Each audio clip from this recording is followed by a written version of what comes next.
안녕하세요. 인리빙 노혜경입니다. 긴긴 캐나다의 겨울을 나기에 안성맞춤인 스포츠, 바로 스키인데요. 오늘 비지인에선 스키 종류와 장비 고르는 요령 등 스키 용품의 이모저모에 대한 정보 준비했습니다. 함께 보시죠. 오늘 이 시간은 지난 시간에 이어 스키 장비 구입 요령에 대해 알아보기 위해 펜타곤 스포츠 대표 이광우 씨 함께 하셨습니다.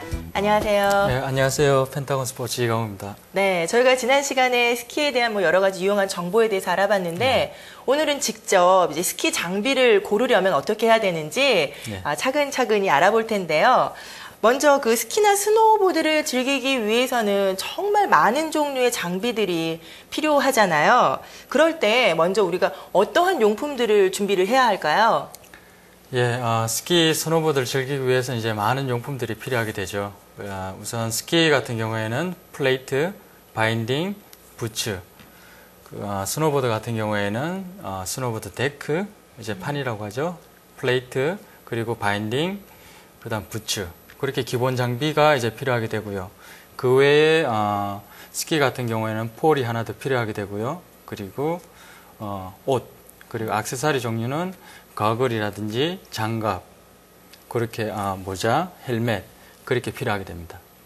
저 같은 경우는 스키장에 가본 게 한 서너 번 정도밖에 안 돼요. 그래서 그 스키 장비를 예전에 처음 배웠을 때 구입을 했습니다. 근데 구입을 할 때 솔직히 어떤 것을 구입을 해야 될지 몰라서 가뜩이나 말도 짧은데 스키 용품점에 가서 고생했던 기억이 있는데, 그럴 경우에 보통 대부분의 분들이 그냥 점원들이 권해주는 것들을 사게 되는데 이러한 스키 장비나 스노우보드 장비를 구입할 때 특별히 고려해야 할 사항이 있다면 어떤 것들이 있을까요? 요즘 같은 경우에는 온라인이라든지 그런 것들이 많이 발달이 되어 있기 때문에 장비를 사시기 전에 미리 이제 온라인상에서 포럼 또는 그 웹사이트 온라인 쇼핑을 하시면서 많은 인포메이션을 이제 준비하실 수 있게 되고요. 초보자분들 같은 경우에는 특히 이제 주의하셔야 할 사항이 이제 본인의 체중, 그리고 키, 기술 수준, 그런 것들을 잘 고려하셔가지고 점원을 만났을 때 그러한 사항을 디테일하게 잘 전달을 해줘야 돼요. 그래서 이제 요즘은 샵에 있는 점원들이 이제 전문 지식을 갖춘 이제 점원들이 많기 때문에 본인이 정확한 인포메이션을 어떤 장비를 원하는지를 전달을 잘 하실 경우에는 좋은 장비를 또 사실 수 있게 됩니다. 그 스키의 플레이트 종류도 굉장히 다양하잖아요. 어떻게 구입하면 될까요? 요즘 스키 플레이트 같은 경우에는 저희들이 흔히 얘기하는 이제 카빙 스키라고 하는 그런 플레이트 많이 사용하고요. 그 외에 스노우 블레이드라는 것도 있고 모글 스키도 있고 종류가 굉장히 다양하게 많아요. 그렇지만 이제 초보자분들을 위해서 이제 간단하게 설명을 드리자면은, 제가 지금 이렇게 들고 있는 것이 이제 제가 사용하는 스키인데 지금 이렇게 판 모양으로 생긴 것이 이제 스키 플레이트라고 하죠. 그래서 탑, 센터, 테일 이렇게 나누게 되고요. 장비를 이제 구입하시게 될 경우에는 우선 본인의 키보다는 한 15cm에서 20cm 정도 짧은 것. 예전에는 키보다 20cm 정도, 15cm 정도 긴 걸 탔지만은 요즘 스키 같은 경우에는 기술적으로 많이 발전이 되어 있어요. 그래서 탑 부분이라든지 테일 부분은 둥글게 크게 나오죠. 그리고 이제 센터 부분은 이제 잘룩한 허리처럼 이렇게 나오기 때문에 저희들이 이제 구매를 할 때는 보통 15cm에서 20cm 정도 짧은 턱이나 코 정도 오는 길이를 권하고 있고요. 지금 나오는 스키들 대부분이 이렇게 일체형으로 많이 나오고 있어요. 이렇게 스키랑 바인딩이랑 이렇게 같이 붙어서 나오는 경우도 있고요. 바인딩을 따로 구입하실 수도 있어요. 그럴 경우에 제가 권해드리는 건 이제 일체형으로 나오는 모델을 이제 구입하시는 게 좋을 것 같아요. 왜냐면은 자기가 본인이 원하는 플레이트를 샀지만은 또 본인이 원하는 바인딩을 샀지만 실제로 이렇게 마운트 한다고 그러죠. 위쪽에 이렇게 얹게 될 경우에 맞지 않는 경우가 있어요. 그래서 같은 브랜드 계열사라든지 아니면은 이 플레이트에 맞는 바인딩을 따로 조언을 얻어서 구입을 하시는 게 맞고요. 네. 그 앞부분, 바인딩 앞부분과 딥 바인딩 부분이 있고요. 그리고 여기 갈고리처럼 생긴 것이 이제 스타프라고 하죠. 이제 스키가 탈착이 되었을 때 눈밭에서 자연스럽게 이렇게 정지할 수 있는 네. 브레이크 같은 역할을 하게 됩니다.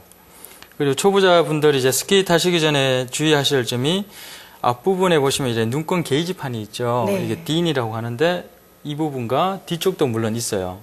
그래서 여기 이 게이지를 본인의 체중보다 너무 높게 이제 설정을 해놓으면은 스키가 탈착이 되지가 않아요. 넘어져도. 넘어졌을 때 스키가 탈착이 되어야지만 이제 부상, 그 골절상이라든지 무릎의 부상을 방지할 수 있기 때문에 여기 나와 있는 D는 초보자분 같은 경우에는 본인의 체중보다 10에서 20kg까지 낮게 설정해 주시는 게 좋겠습니다. 네.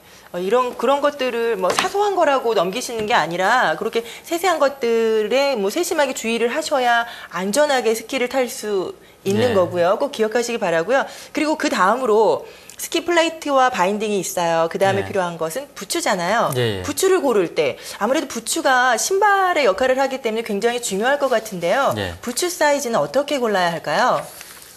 부츠 같은 경우에는 제가 지금 이렇게 가지고 나온 것이 이제 여성용 부츠예요. 여성용 부츠인데 요즘은 이렇게 다 버클이 이제 포버클로 이제 많이 나오게 돼 있어요. 그 부츠 같은 경우에는 스키에 있어서 아주 핵심적인 장비라고 할 수 있어요. 그 스키어의 힘을 직접적으로 전달해주는 역할을 하는 것이 이제 부츠이기 때문에 굉장히 중요하고요. 또 저희가 신발 너무 조이는 신발을 신었을 때 발이 굉장히 통증이 오잖아요. 그렇죠. 그러면 하루 종일 피곤하고 생활하기가 불편한데 스키도 마찬가지예요. 우선 발이 굉장히 편해야 되고요.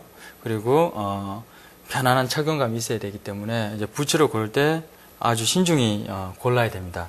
부츠를 보시면 이렇게 아웃쉘 부분과 이너 부츠 이렇게 구성이 되고요.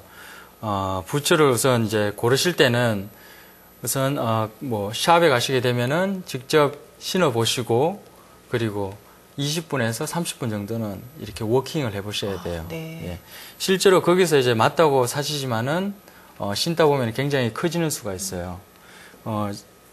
신제품이 나왔을 때는 딱딱한 감이 있지만 신다 보면 이게 늘어날 수도 있고 그렇기 때문에 구입을 하시게 되면은 우선은 샵에서 충분한 시간을 두고 워킹도 해보시고 과연 이게 편안한지 보셔야 되고요. 이 스키 부츠의 브랜드에 따라서 쉐입이 많이 틀려요.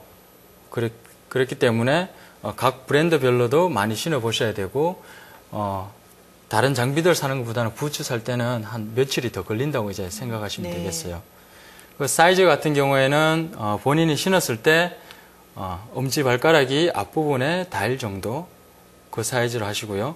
그리고 이 포 바크를 다 채우신 상태에서 정강이라든지 발목 부분이 너무 조이진 않고 편안한 착용감이 있어야 되겠고요. 그래서 앞으로 이렇게 무릎을 굽히게 되는데 부츠 자체가 좀 굽혀져 있죠. 그래서 예. 앞으로 조금 굽혔을 때 뒤꿈치가 뜨지 않는 상태가 좋고요. 그래서 20분에서 30분 정도 이렇게 샵에서 워킹을 하시게 되면은 무릎이라든지 정강이에 통증이 없어야 돼요. 예, 그런 부츠가 이제 좋은 부츠라고 할 수 있습니다. 네. 그럼 그 부츠를 고른 다음에는 또 이제 부수적으로 필요한 것이 폴이잖아요. 네, 예. 뭐 초급자들한테는 뭐 그렇게 필요는 없겠지만 그래도 고급으로 올라가실수록 폴을 쓰는 횟수도 많이 늘어날 텐데요. 폴 같은 경우에는 어떻게 구입을 하면 될까요? 네. 우선 폴 같은 경우에는 이제 사용 용도가 스키를 타면서도 보행을 한다, 워킹을 한다든지 또는 위쪽으로 이제 등행을 한다든지 또는 턴을 할 때 그렇게 많이 사용하게 되고요.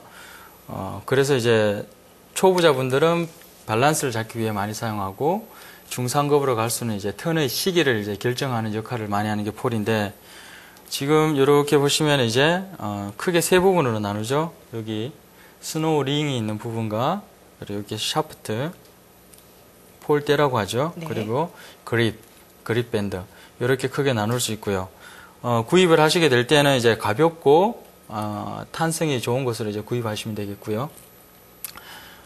이렇게 이제 거꾸로 한 상태에서 스노우 링 부분을 이렇게 잡고 네. 바닥으로 내렸을 때 이 팔꿈치가 수직 각도를 유지할 수 있는 게 본인한테 맞는 사이즈라고 할 수 있습니다. 아, 그러니까 이게 팔이 너무 많이 올라가거나 내려갔을 경우에는 본인의 사이즈에 맞지 않는 폴대라는 것을 다시 한번 유념을 네. 하시면 되겠네요. 예. 아, 그리고 이제 그 다음으로 지금까지는 스키 장비에 대해 알아봤는데요.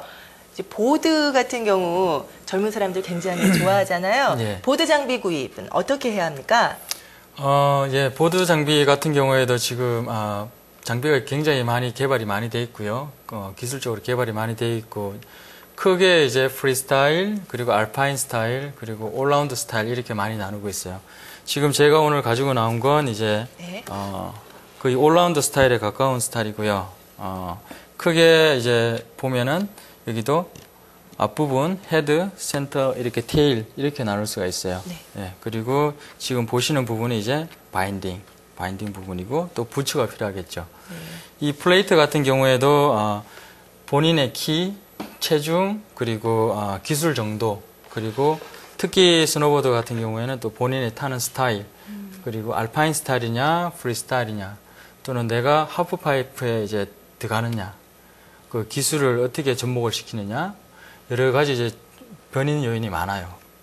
보드에서도 이제 굉장히 중요한 것이 이제 여기 부츠라고 할 수 있죠. 물론 이제 부츠도 이제 두 가지 종류가 있어요. 알파인 스타일을 위해서 신는 하드한 부츠, 그리고 프리스타일이나 올라운드 스타일에 적합한 이제 소프트한 부츠가 있죠. 예. 이 소프트한 부츠 같은 경우에도 이제 본인이 이제 고르실 때 사이즈를 측정하는 방법은 똑같아요. 본인이 직접 신어 보시고 앞발가락이 앞부분에 닿을 정도, 그리고 밴드가 되면 안 되겠어요. 닿을 정도. 그리고 여기 있는 끈을 다 묶어 보시고 실제로 이제 또 워킹을 해 보시고, 그래서 발목 있는 부분에 이제 통증이 가지 않고 편안한 착용감이 있어야 되겠습니다. 네. 그리고 이러한 주 장비들 외에 뭐 스키나 스노보드 모두 이제 또 다른 액세서리들이 필요하잖아요. 네. 뭐 헬멧이라든지 뭐 거글 같은 것들이 필요할 텐데 그런 액세서리 고르는 방법들에 대해서도 소개해 주시기 바랍니다. 네. 액세서리 중에서도 저도 이제 개인적으로 고르는데 시간을 많이 이제 투자하는 것이 고글이 되겠는데요. 네. 여기 캐나다 같은 경우에는 특히 고글이 아주 필수 아이템이라고 할 수 있고요. 예, 특히 자외선을 차단하고, 그리고 특히나 이제 눈이 많이 오는 지형이기 때문에 예. 이제 눈을 보호하기 위해서는 꼭 필요한 이제 액세서리 종류라고 할 수 있습니다. 고글 어두운 날씨, 그리고 흐린 날씨, 그리고 햇빛이 없는 이제 어두운 야간 같은 경우에는 고글은 이제 투명한 렌즈를 주로 선택하시는 게 좋고요. 네. 또는 이제 노란색의 편광 렌즈를 사용하시는 게 좋고, 햇빛이 많이 날 경우에는 또 이렇게 햇빛을 차단할 수 있는 약간 진한 색깔이 들어가 있는 네. 그런 이제 미러 형태의 이제 고글을 선택하시는 게 좋겠습니다. 그 다음으로 이제 중요한 이제 액세서리 종류가 헬멧이라고 할 수 있죠. 초보자분들, 특히 스키나 스노보드, 특히 스노보드 같은 경우에는 초보자분들이 처음 타실 때 넘어지는 이제 바디 액션 자체가 굉장히 크기 때문에 머리를 이제 다칠 경우가 굉장히 많아요. 네. 그래서 헬멧은 이제 꼭 착용해 주시는 게 좋겠고요. 헬멧을 고르실 때도 처음 이렇게 서보시고 조금은 쪼인다고 불편해 하시는 분들이 계신데 딱 이렇게 사이즈가 맞는 걸 이제 구입하시는 게 좋겠습니다. 조금 이제 큰 사이즈를 구입할 경우에는 안에 이제 폼으로 돼 있죠, 그죠? 폼이 네. 조금 숨이 죽게 되면은 이게 이렇게 돌아가거나 또 라이딩을 이렇게 할 때 시야를 가리게 되면은 네. 굉장히 위험하기 때문에 본인의 사이즈에 맞는, 그리고 가벼운 재질로 되어 있는 것을 이제 구입하시면 되겠습니다. 네, 지금까지 스키 용품과 그리고 그 스노우보드 용품에 대해서 알아봤는데 이런 장비들을 다 갖췄다 하더라도 마지막으로 본인만의 스타일, 개성들을 표현할 수 있는 것이 바로 스키웨어라고 할 텐데요. 네. 이런 이제 스키복이나 스노우보드복을 고를 때 주의할 사항이 있다면 어떤 것들이 있을까요? 네, 우선 확연히 이제 그 스타일이 많이 틀리죠. 스키 같은 경우에는 주로 핏하게 많이들 입고 계시고, 스노보드복 같은 경우에는 조금은 헐렁한 실루엣으로 많이 나오게 되죠. 그게 이제 퍼포먼스 상의 차이가 있기 때문에 그렇게 디자인이 그렇게 나오는 거예요. 힙합 스타일이 유행해서 그렇게 나오는 것이 아니고, 그 보드, 스노보드 같은 경우에는 앉거나 써야 되거나 또는 몸을 틀거나 하는 이런 액션, 그리고 점프나 그런 액션들을 많이 취하기 때문에 그 행동하기가 굉장히 편한 복장이어야 돼요. 그래서 헐렁한 실루엣으로 많이 나오고, 상의 같은 경우에도 엉덩이까지 이렇게 커버할 수 있는 상의, 눈밭에 앉아 있는 시간이 또 많기 때문에 그런 스타일을 많이 추구하게 되는 거고요. 구입하실 때는 바지 같은 경우에는 방수도가 굉장히 좀 높은 걸 선택하시는 게 좋고요. 네. 그 눈밭에 앉아 있는 시간이 많기 때문에 그렇고요. 장갑도 이제 웨어 중에 들어간다고 할 수 있는데, 장갑, 스노보드를 타시는 분들은 장갑도 기능성 있는 장갑, 그리고 손목 윗부분까지 커버할 수 있는 그런 장갑을 착용하시는 게 추위 또는 이제 눈이 들어가는 것을 방지할 수 있는 그런 역할을 하게 되고요. 네. 자켓도 물론 똑같이 이제 방수, 그리고 방풍, 그리고 통풍이 되는 기능성 있는 그런 자켓을 구입하는 게 좋겠습니다. 저렴한 이제 옷을 사기 위해서 방수만 되면 되지라고 생각하시는데 그렇게 되실 경우에는 괜찮아요. 방수만 돼도 괜찮은데 그 대신 겹쳐서 옷을 입는 습관을 들이셔야 돼요. 네. 이렇게 이제 집에 단열재를 써서 단열청을 만들듯이 이제 저희도 이제 스키장 가게 되면은 추위에 맞서가면서 또 즐겨야 되는 그렇죠. 스포츠이기 때문에 얇은 옷을 여러 겹쳐 입고, 그리고 방수되는 자켓을 입게 되면은 많은 이제 보온 효과가 생기게 되죠. 네, 잘 알겠습니다. 예. 그 알뜰하신 분들 같은 경우에는 중고 용품을 구입하시는 분들도 참 많으세요. 예. 특히 어른들보다는 이게 아이들 같은 경우에는 무럭무럭 잘 자라나잖아요. 그래서 사이즈들이 이제 매년 달라지기 때문에 중고용품을 구입하시는 경우가 참 많게 되는데, 그럴 때에는 어떠한 점들을 유의해야 할까요? 우선 중고용품을 학생분들을 위해서 많이 구입하게 되죠. 네. 그럴 경우에는 첫째로 이제 저렴하게 구입하시고 싶은 경우에는 시즌이 끝날 무렵이라든지 또는 시즌이 시작하기 2달, 3달 전에 또는 여름에 미리 알아보시고 이제 구입하시는 것이 좋고요. 시즌이 닥쳐서 한 달 전에 이제 구입하려고 부랴부랴 가면은 사이즈가 이제 맞는 것들이 많이 없어요. 그래서 구입을 못하는 경우가 많고요. 학생들 중고 장비를 구입하실 때 흔히 이제 부모님들이 실수하는 경우가 중고 장비를 구입해서 한 해, 2해 착용해야지, 써야지 하는 생각으로 부츠 같은 경우에 한 치수 큰 걸 선택하시게 되는데, 그렇게 될 경우에는 오히려 이제 실력이 향상되는데 많은 이제 방해가 되고 또는 이제 큰 부상을 초래할 수가 있어요. 그렇기 때문에 중고를 사시더라도 키나 체중 그리고 실력 정도에 맞춰서 거기에 알맞는 장비를 구입하시는 게 좋겠고요. 네. 요즘은 이제 그 스키샵에서 또 트레이드 하거나 또 리턴을 받아주는 경우가 굉장히 많아요. 그런 프로그램들도 알아보시면은 저렴하게 시즌을 보낼 수 있는 좋은 정보가 될 겁니다. 네, 이러한 용품들을 관리하는 방법도 굉장히 중요할 것 같은데요. 그렇다면 마지막으로 이러한 뭐 스키 장비라든지 스노우보드 장비 어떻게 관리를 하면 되겠습니까? 예, 관리법도 이제 굉장히 중요하죠. 중요해서 뭐 인터넷 들어가시면은 그 관리하는 방법에 대해서 자세히 잘 나와 있기 때문에 여기서 이제 간단히 말씀드리자면은 저희 이제 용품 중에 이제 스키가 있죠. 여기 베이스 부분이라고 하는데 이 부분 같은 경우에는 고밀도의 이제 플라스틱으로 되어 있기 때문에 눈에 보이진 않지만 그 작은 촘촘한 구멍들이 굉장히 많아요. 스키를 타고 난 후에는 한 일주일 동안 타지 않더라도 왁스 칠을 해주는 게 좋아요. 그리고 엣지 있는 부분도 유성펜으로 한번 칠해 주시면은 공기 중에 산화가 돼서 녹이 쓴다든지 그런 부분을 미연에 방지할 수 있고요. 항상 쓰시고 난 다음에는 물기를 깨끗하게 닦아주시는 것이 왁스 칠을 안 하더라도 그 상태 좋은 상태로 이제 보관할 수 있는 방법이 되고요. 스노우보드 같은 경우에도 마찬가지가 되겠죠. 이제 왁스 칠을 해주시는 게 좋고요. 스노우보드 부츠나 스키 부츠 같은 경우에도 버클을 이제 풀어놓고 하시는 경우가 굉장히 많은데 우선 드라이하게 깨끗하게 말려주시고 닦아주시고 난 다음에는 그 쉐입을 모양을 그대로 유지한 상태에서 끈을 묶어주시거나 버클을 채워주시는 게 좋고요. 또는 주변에 이제 흔히 구할 수 있는 신문 같은 경우를 이제 안쪽에 여두면은 덜 말려진 이제 습기 같은 걸 이제 많이 또 없애게 되죠. 예, 그런 방법이 있겠습니다. 예, 오늘 이 시간은 펜타곤 스포츠 대표 이광호 씨와 함께 스키와 스노우보드 장비 구입 요령에 대해 살펴봤습니다. 오늘 여러 가지 도움 말씀 감사드립니다. 네, 감사합니다. 자기 자신의 체격과 실력에 걸맞는 스키 장비를 갖추면 어린이에서 노인분들에 이르기까지 모두가 안전하게 스키를 즐길 수 있다고 하니까요. 올겨울 가족과 함께 스키장으로 떠나는 계획을 세워보는 것도 좋을 듯 싶습니다. 오늘 준비한 소식은 여기까지고요. 저는 다음 주 보다 새로운 소식으로 찾아뵙겠습니다. 안녕히 계세요.